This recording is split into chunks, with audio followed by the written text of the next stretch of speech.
Started. There we go. And let's get the slides up.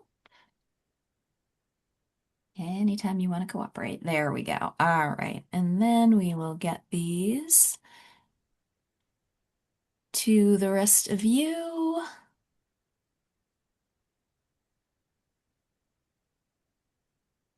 All right. How are we looking for slides here? I can see them. Excellent. All right. I love it when technology actually works the way it is supposed to. All right. So to those of you joining us again, welcome back. If this is the first time you're joining us for the orientation series, my name is Al Hayden. I'm the Library Advisory Specialist here at the MBLC. My job is to work with library advocates like yourselves on library administration to give you the resources to help your libraries be seen in your communities as the essential public resources that they are. I am here with Rob Favini, Head of Library Advisory Development and our government liaison, and I will let him introduce himself further. Sure. Thanks, Al. I have the luck and privilege of managing the team that Al's a part of, and not only do we have specialists reaching out to library directors, trustees, and friends and foundations, but we have library specialists to help folks with preservation and archives, also a specialist to work with special populations, and that could be anywhere from folks with disabilities, incarcerated folks, to new recent Americans, English as a second language. So we do a lot of programming similar to this, but on very specific topics open to the library community. And we'll waste any more time and get right into our presentation. All right. So to recap, we made it to the fourth session. You've gotten an overview of your roles and responsibilities, gotten into a bit more detail about what the state expects and allows in terms of you being a trustee. We've talked about policy, and now we are about to get into your other most important job as a trustee. And before we get into the details, I just want to pause, take a moment, pat yourselves on the back here because whether you've participated live throughout, um, whether you've walked through the orientation at your own pace online or some combination of the two, you took the time to sign up, show up, and stick it out. And that's exactly what your libraries need from you as a library trustee. So please know that the efforts that you're making are very much appreciated. And if you ever need a boost to reharness the energy that brought you here, I encourage you to keep a regular line of communication open with your board chair. And certainly, if you ever feel stuck or feel like you need a little extra advice, that's what we're always here for. So tonight we're going to be talking about this really, really important role that you've got. We're going to talk about what it is you're actually advocating for, how you go about advocating, the fact that advocacy is really a year-round job. I'll be giving you some resources. Those will also be included in the email that I send out with the recording and the slides. And like always, we will save time for any questions that you folks have.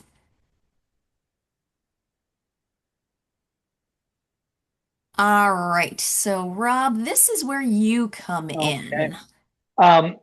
This actually holding this the winter season of talking about advocacy is very timely because we are in full library legislative budget season. I'll talk a little bit about that later. But that focuses on the state legislature and our budget line. But it's important to know that you really are looking at really focusing on the local level up to the state level.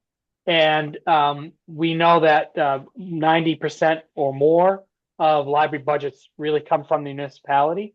And the municipalities, knowing what a local officials set the budget and knowing what's going on budget level really does determine what the library gets. And, in a way, this is a particular trying and challenging season because we're coming up. We've been hearing a lot of feedback from local municipalities that the next couple of years are going to be very, very tight budget wise.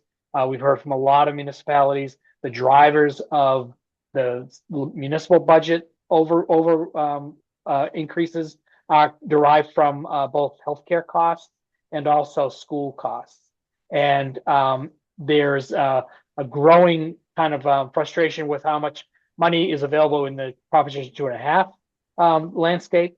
Also affecting municipalities is the amount of money coming from the state in city aid from the state. Statewide, the budget is being a little bit crunched because of kind of inconsistency and a little bit of questioning of how much federal money Massachusetts will be getting this year and whether they get the money that's been allotted to them. So the budget is the key to everything that's happening in the library. It really does determine everything that your library does. And because most of it comes from the municipality, that's something that we really want folks to be focusing on and be comfortable about. So if we go to the next slide. And just to kind of illustrate what things look like on a municipal level, I'm going to right now also give a pitch about, Al, when did we talk to our friends at the Division of Local Services? We have a beautiful municipal funding 101 recording that I would highly recommend folks tracking down. Yes, and as soon as that gets closed captioned, I believe we'll get that up on the trustee resources page. Yeah. So you can see there's a lot of competing budget need on a municipal level, the local level. And a lot of this is really when you talk to your town FinCom or you talk to the town manager, a lot of this is that they refer to it as kind of sunk cost. That it's stuff that has to be paid for. And so the bottom line is that on average, libraries get 1.9% of municipal budgets. So that's a tiny, tiny percent. And it's frustrating for the years that I've been doing this, where a municipality will say, well, it's time everyone's got to buckle down. We got to tighten our belts. And they'll give a 5% cut and then maybe a 25% cut for the library. You say, we really have to pitch in here. We had a commissioner years back that always used to like to say, for libraries, you could either triple my budget or zero it out, and it's not going to have any effect on the town's bottom line. So this is where our state certification process comes in and helps libraries to avoid a disproportionate cut from other municipal services. But this is what we're really running up against. The other thing I want to point out is this came up a couple months back at one of our events, and we're talking to a town manager, and we were talking about this 1.25, 1.6, depending on the year, part of the budget being spent. And he countered saying, that's the whole budget. They look at it as what is the percentage of the library getting from the discretionary budget. So it was kind of a word play. And he was trying to make everyone feel better that, oh, you get 10% of the discretionary budget. But gee, that sounds good. But in reality, it's still 1.21% of the municipal budget. If you go to this, the Division of Local Services, you can actually look up your town's proportion of they call this the municipal pie. So if you're interested in what percentage your library has, you can go to the site and look it up, and they have a very easy to use pull down with your town's name and get this information. Go to the next. And I think that's back to me. Okay. I'll just go back to the municipal pie really quickly. We actually do also link this through our library statistics page off of the MBLC's website as well. So I will include that link in the resources that I sent out to everybody. So if you would like to, you can figure out your own teeny tiny piece of your municipal pie. So with those kinds of budget percentages in mind, let's talk about what that translates to in terms of what specifically you're advocating for. So obviously you are advocating for money. This is what gives your library the staffing, the open hours, the facilities that aren't falling apart. And based on a recent government study, there are not a lot of libraries who can actually say their facilities are not falling apart. You need to be advocating for the biggest budget that you can possibly get. And I'm not going to set you up with any kind of expectation that your piece of the municipal pie is all of a sudden going to be a dominant feature in that graph. But you need to make it clear how important it is to have a healthy budget to support your staff, who in turn is supporting your entire community. You're going to be advocating for resources. This money is going to translate into resources for the library.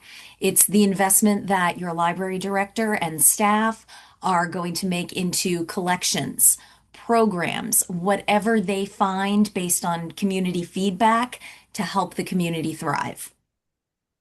Um, Less pertaining to the budget and more to the reasons why libraries exist in the first place. You'll be advocating for the right to read.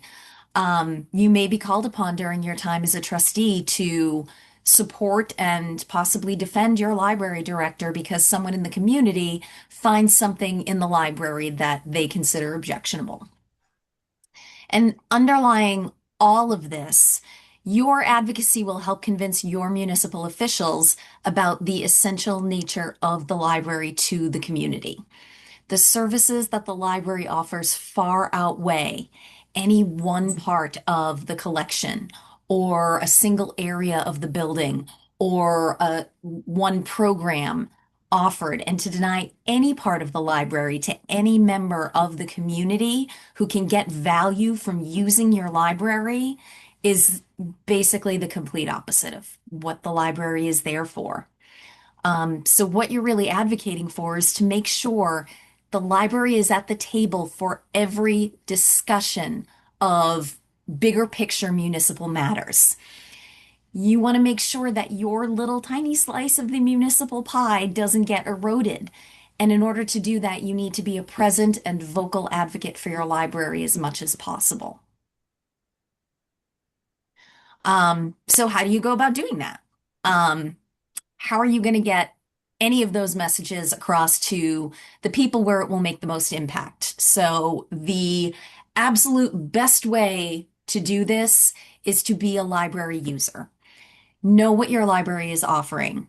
Gather little bits of information about what the library does and figure out how that can help the people that you already know, how that information will interest someone or help solve somebody's problem. Figure out how the library is able to help you in your life in some way. And that's going to put you in a better position to talk about how the library is helpful to the community overall. Personal stories send a really strong, memorable message. In the legislative breakfasts that Rob and I have been talking about, we usually try to have at least one community member give a personal statement because that has tends to have the legislators sort of leaning in. So try to gather a few, or at least one that you will be able to share. And it may be your personal story, or you may be able to talk with the library director and they can share some stories with you that you will be able to use when talking about the library. Follow the library on whatever social media platform you're already using. I'm not saying you all of a sudden have to learn about how to use TikTok or somehow find your way onto Discord. If you're already using social media in some way, if you're already on Facebook or Instagram or something like that, find your library on the platform, follow them, like their posts, share their posts onto your feed, your wall, whatever your particular platform that you use calls the place where you aggregate all of your posts. Um, Share those library posts with your network. Comment on the posts. Find a way to engage with the library in the online space that you're already familiar with. So, if you are a member of your town's community group, um, so every town seems to have like its own little Facebook group. Um, there's no reason why you can't share a post that the library is doing this program later on in the week, and helping get that reach out a little bit further. That is a great way for trustees to get involved in spreading the word a little bit. Um, get to know your legislators, your local ones. Find out who they are. Get in contact with them. Start figuring out where the library fits into their platform and their picture of the community. Try to get a sense of what they value and where they're trying to take the municipality, what direction they want it to go in. Chances are you can find some common ground between that and something your library is doing and try to make that connection for them. And I cannot underscore enough just how talking about your library can be its own form of advocacy. If somebody asks you what you do, tell them what you do professionally. Tell them, oh, I'm retired, but I'm also a library trustee. And open up the door for that to be part of the discussion. If you're using your library, you're going to know what the library is offering, and you'll be able to talk to people about that. Like, oh, you're a library trustee? What does that entail? Um, and make sure you attend your town meetings. You need to know what's going on in your town or city. Are they considering an update to the town charter? Are tax revenues unexpectedly higher? Is it gonna be crunch time? It's probably gonna be crunch time next year, but are they gonna be redoing the road that your library is on? It's really hard to make your library part of these conversations if you don't know that these conversations are happening in the first place. Um, and Rob and I have mentioned them a few times, but every year, usually from used to be late January through mid-March, but now it's more like early December to late February. Um, Local libraries are hosting legislative breakfasts. They're not always breakfasts. Some are evening gatherings, some are cocktail hours, some are lunches. Most of them are breakfasts. And I will have our resident government liaison tell you about why they're so important and what they accomplish. Thank you. So I put in the chat a link to we have every year we have a fresh legislative agenda site. We support libraries in the Commonwealth through our budget lines. And every year we're tasked with advocating with the legislature to really kind of describe what need is out there and, make a ask for our budget, basically. So this year, we know things are really tight. We started the process very early. If you're not familiar with the budget process, it really begins with the governor filing her budget on the second or third Wednesday of January. Mhm.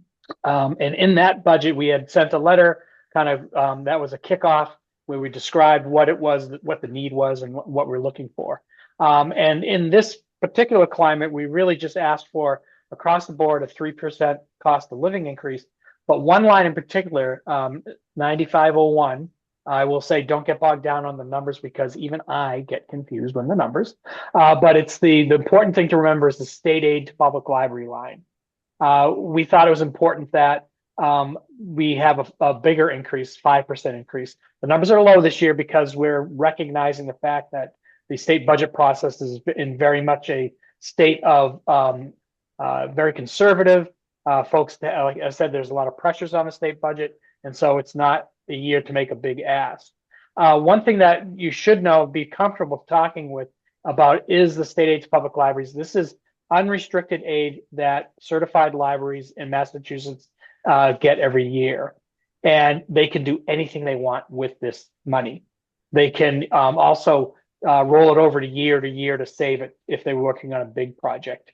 If you're in a town where the town manager or the town treasurer wants to tell you how to spend the money, immediately call us. They have no authority to spend the money. So it's a very important source of money for libraries, and they do wonderful things with it. Sometimes it's a matter of being open on Sundays or doing programming or having that part-time staff during times of the year where they need a lot of help. So that's what we decided this year to really focus on, and that was our big ask.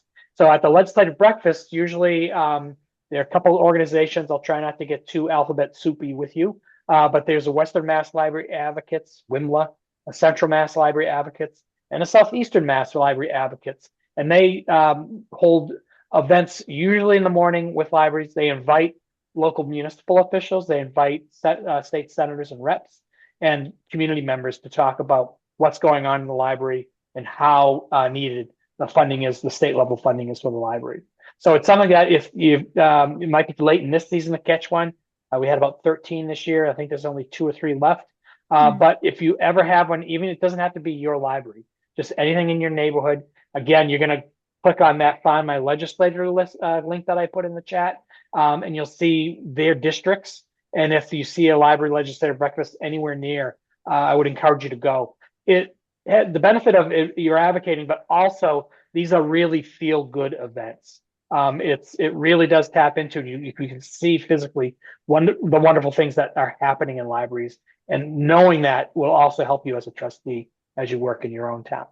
So that's my quick pitch for library legislative breakfasts.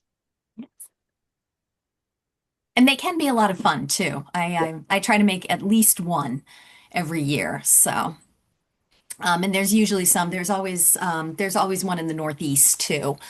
This year this year it's in Melrose. So for those of you kind of in the North Shore area, Melrose will probably be your closest one. But there was one in Andover last year in this area, and Marblehead too. So.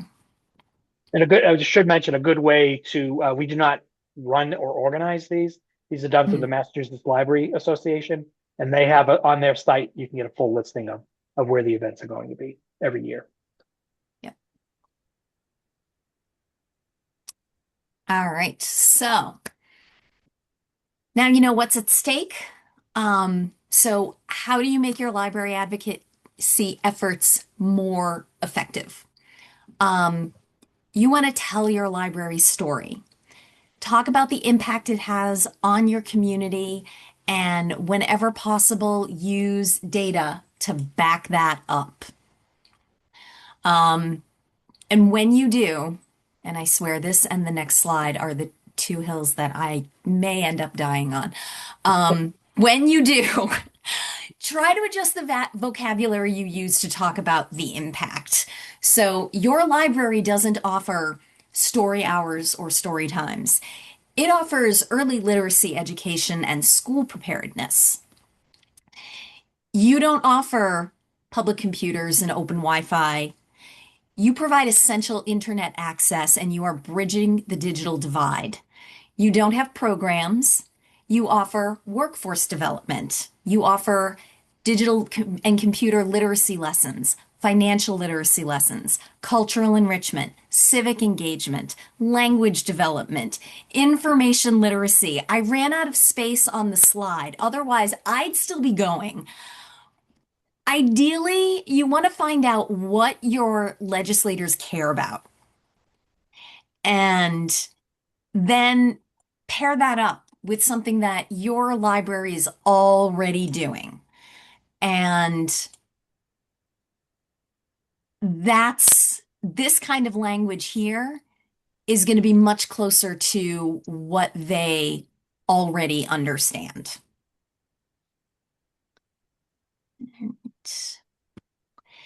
And you also need to stress your library's value because the value that a library brings to its community so far outweighs the tax dollar investment.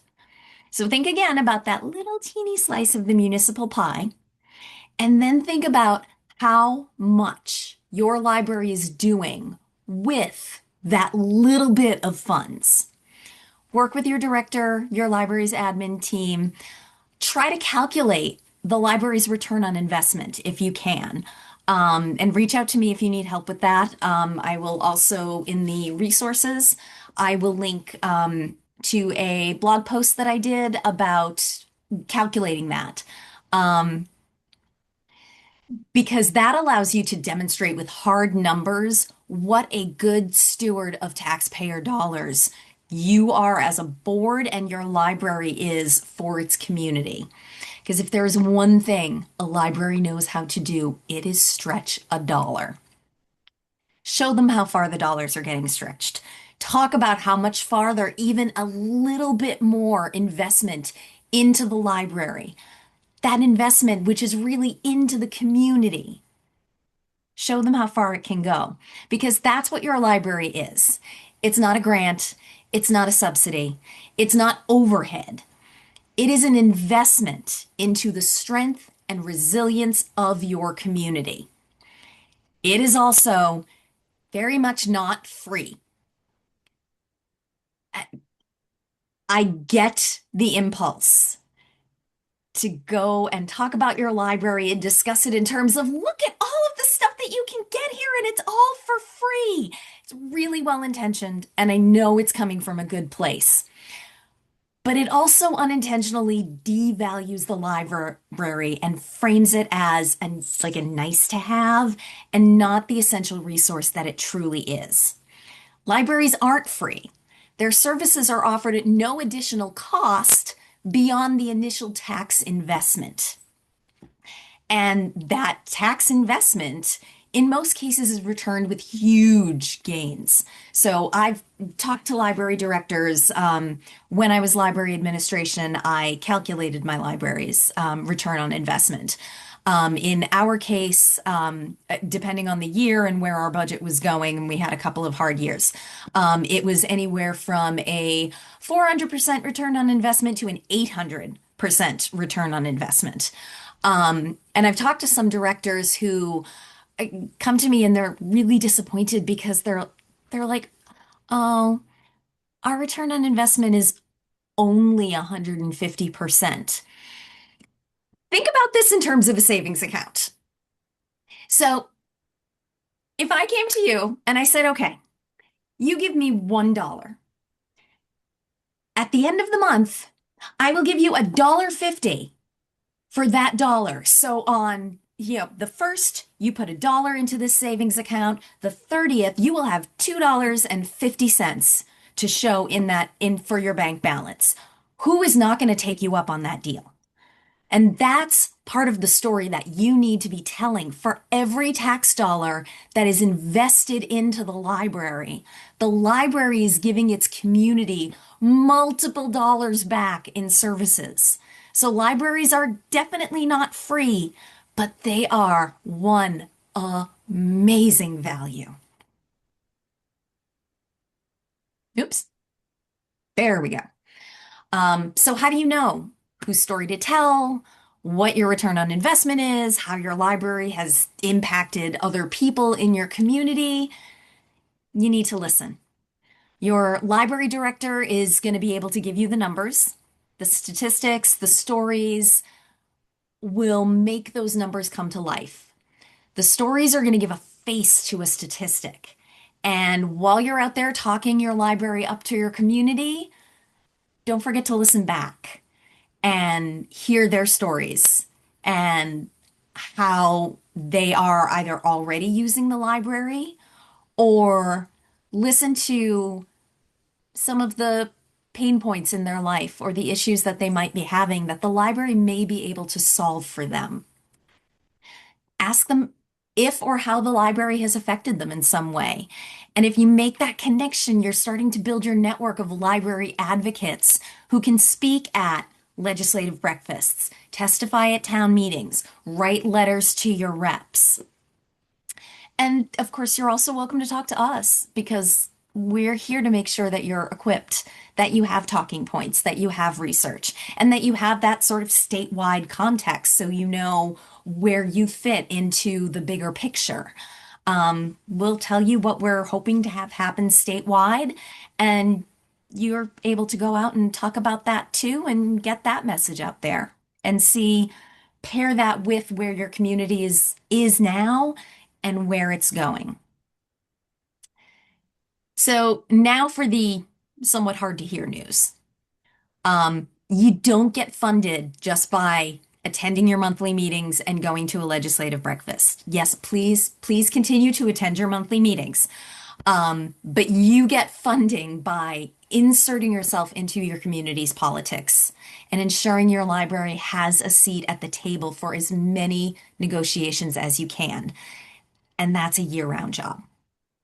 Advocacy is building relationships with the people who are making the decision, making sure that the library is already on their lips when they propose a budget, a construction project, a capital improvement to something in the city, anything that will affect your community. So I'm Italian.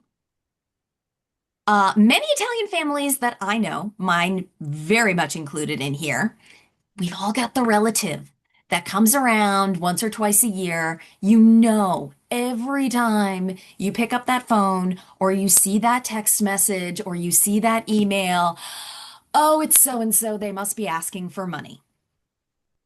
And then you've got What? one or two close friends who you know their challenges, you know their successes, you know their values, and you shared yours with them. You may not know absolutely everything going on in their lives, but you both know like sort of where you fit into the bigger picture of each other's lives.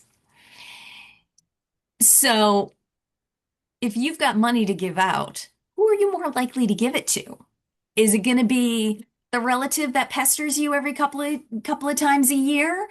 Or is it going to be the friend that you know you talk to regularly and you very likely know what they are probably going to put that money toward? And you are also probably going to know that because at least some of their values align with yours, that money is probably going to be something that you would support too. And it's no different when asking for money for your library. You should be regularly talking to all of the people listed on this slide. Regularly does not have to mean every single day or even weekly. Just make it a regular thing so that you sort of become the library expert that they go to when they say, hey, you know what? We're working on a budget. How would this affect the library? Like, that's the goal. And you get there by communicating and sharing values and finding a way to get in there, um, and understanding that and not just kind of pestering them with an ask every so often. I'm not saying don't ever pester them with an ask because absolute baseline, it's better to ask than not.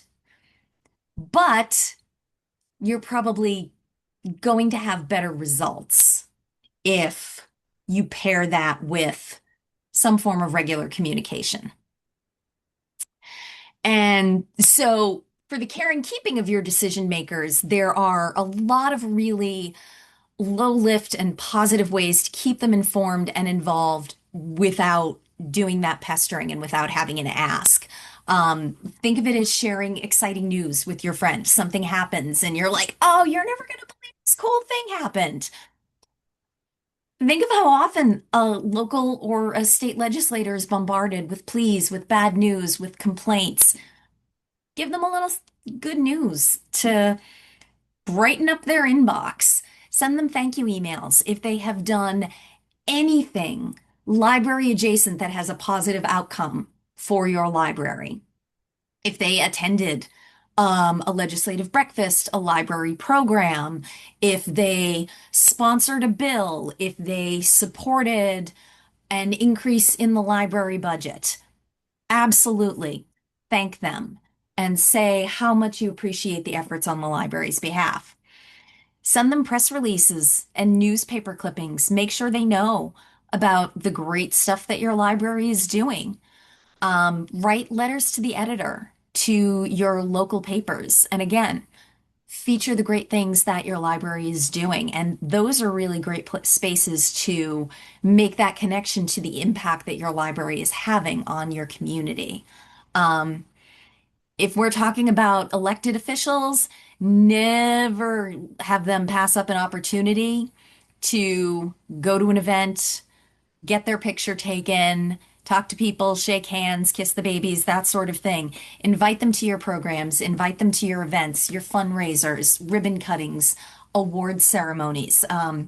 The library that I worked at, um, we used to host the High School Honor Society Awards, and we always invited the local legislators to that. And it was a really nice pairing because they always love supporting the strong academic turnout that the school system was putting out.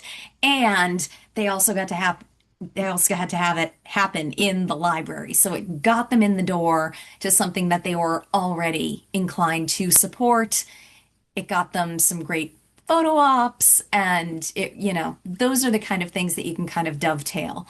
Um, and if they're not already doing it, invite them to have office hours at your library. Check your meeting room policies to see if this is something that you want to set up more formally or maybe more casually. Um, but honestly, I mean, people meet people at the library all the time. There's no reason they can't stop in, grab a table, sit down for a couple of hours and tell their constituents, "Hey, I'm, having an open session. Come on down to the library." Invite them to do that because they may not know that that's a possibility for them. And there is nothing in Mass General Law or any trustee bylaw or town charter that I have ever seen that says you need to be a trustee or a board in isolation. Create community around your advocacy and your role as a trustee. As long as you keep in mind open meeting laws, because you start chain emailing and you can accidentally create a quorum. Um, keep in contact with your friends and foundation. They are going to be your partners in library advocacy. Friends especially are a scrappy group, and once you start working with them and get them on your side, they they will move heaven and earth to help the library. Sometimes they just need to know how to be activated in order to get those messages out. Um, we have the Massachusetts Library Trustee Association here in Massachusetts. They are their own independent nonprofit organization, but they are an organization that provides an opportunity for trustees to support each other, chat about successes. They have a conference every year where it's a combination learning opportunity and connection opportunity. Um, United for Libraries is the division of the American Library Association that deals specifically with library advocates. So that's trustees, friends, foundations. Um, the Massachusetts Board of Library Commissioners prepays for, again, not free, prepays for the membership. So a lot of their educational opportunities, their webinars and whatnot are of no cost to you, um, because we have provided that statewide membership. And there are links on the trustee resources that I'll be giving you to help you out accessing that. And we also have our trustee listserv, which I think we've mentioned before, but again, happy to send the link out with the resources. That is another space where trustees can send out, ask each other questions to say, "Hey, we're having this trouble. Does this happen to anybody else?" And I guarantee you will find out you're not alone. And it's nice not just hearing from us at the MBLC.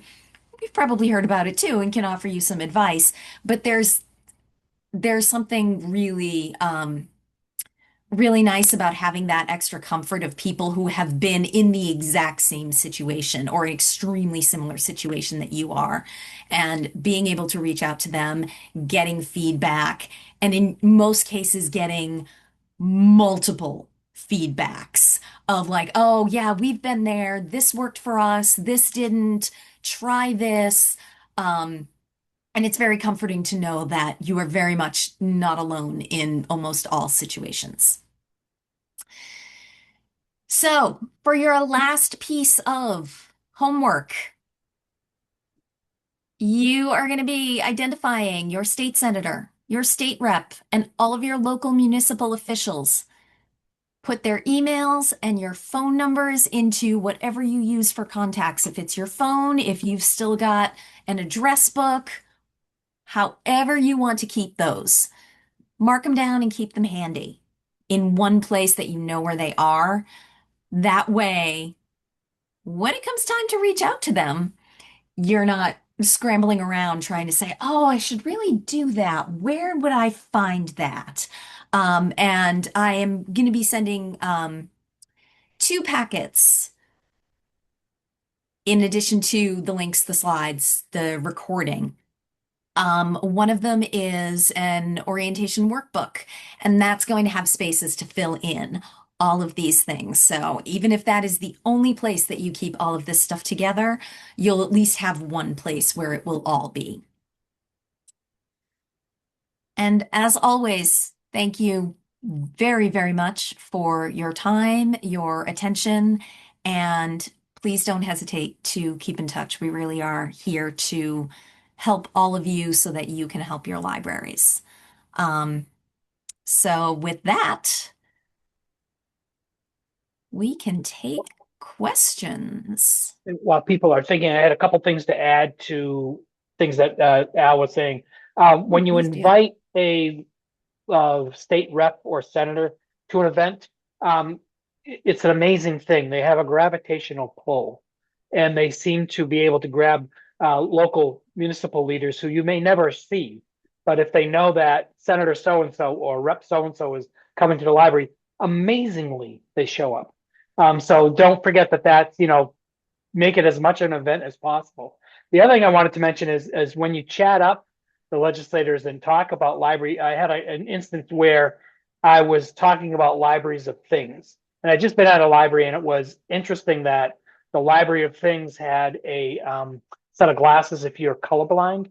So it was colorblind corrective lenses. And the library thought it was important because people, they're expensive. They want to try them before they do it. So I'm talking to a state senator, and he's just kind of like stopped and goes, oh, I'm colorblind, and I've never heard of that. So he got all excited that, really made a connection. You never know what's going to connect with either a local official or a state official. He got all excited about he's going to go to his library and see if they can get a pair, so he could try it out and see what it was all about. And I also say to folks, do not be intimidated or feel as though you're bothering the state reps. They are genetically predisposed to chit chat with you. And they're easy conversation. The other thing is, do not discount if you're trying to reach your state senator or rep and you get a staff member. That's actually really good. The staffers are a lot more efficient, and they are a lot more approachable, and they're the ones that put things in front of the rep of the senator. I've made a lot of headway really just working with legislative staff. So in addition to identifying the legislator, really try to find out who their staff member is too, and they are a lot more. And in a lot of ways, I find that they're eager to get input from people.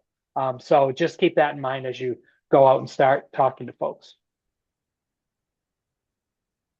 All right. And I do see a question in the chat.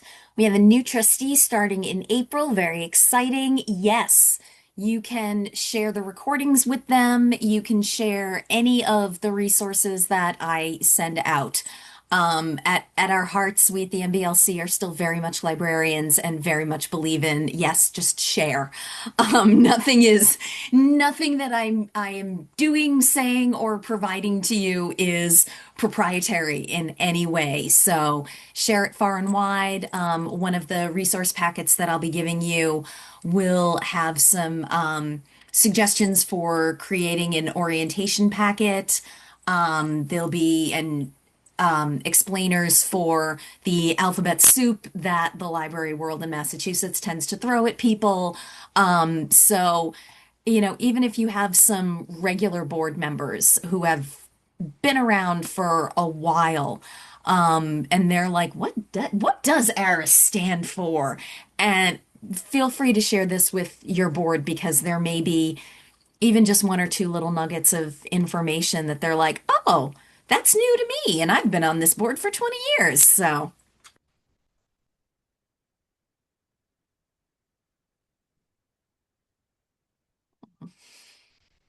oh, it's really sweet comments. Thanks, Diana. You made my Wednesday night. I know.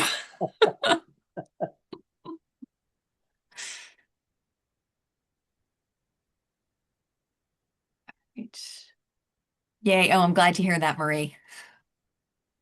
I hope they take it to heart for you.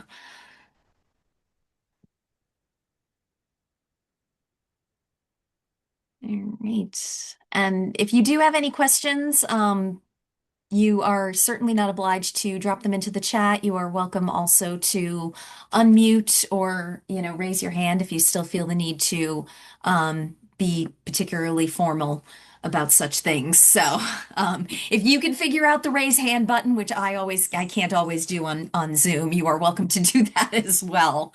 Otherwise, you can unmute yourself and raise your hand as well. Do we have a grad school version?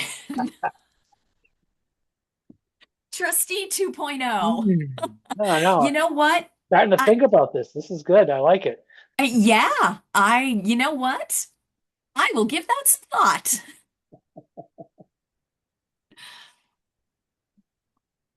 All right. Ooh, progress. Love Nice. hearing about that too. Yeah, absolutely. Fingers and toes. Yeah. Sue was took advantage of some office hours after post the Yes. meeting. So that's the other thing too. I know we mentioned it earlier, but Al does have regular drop-in hours for folks, and it's not only just to get some quick advice or information, but also to kind of again building community as we had a slide earlier to get to hear what other folks are talking about as well. Yeah, my favorite sessions of my office hours is when we have like five or six people who have dropped in all at the same time. And the office hours are open to trustees, library admin, friends, foundation members. Um, and, so you'll have a library director, an assistant director, two trustees from the same board, a trustee from a different board, and a friend all on the Brady Bunch screen on Zoom. And everybody's chiming in with suggestions for, each other's issues or questions. And it's a really nice community forum. And sometimes it's just me and one other person who wanted to pop in and ask a quick question. I do know if you are out there and you have sent me an email over the past like week or so, I promise you I will be getting to it. I'm in the midst. This is my second of three presentations in the span of a week. So, unfortunately, when that kind of perfect storm of stuff happens, my individual attention to trustees that I very much value and like to give does sometimes tend to get pushed in the back burner for deadlines. But I will be very much getting back into the regular information with that as well. But yes, the office hours are the second Monday of every month at 9 a.m. and the fourth Monday of every month at 2 p.m.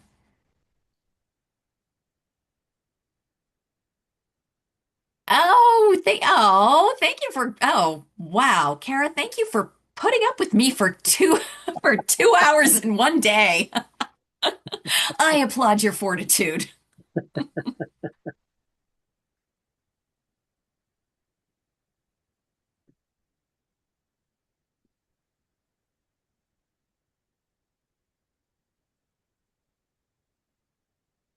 Well, if there's no other questions, Sue, is that a raised hand question or just saying bye? Um, Okay.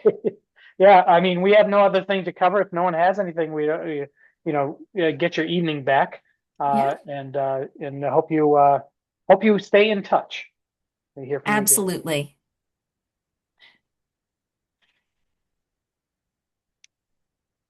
All right. Thank you all again very much and have a wonderful night.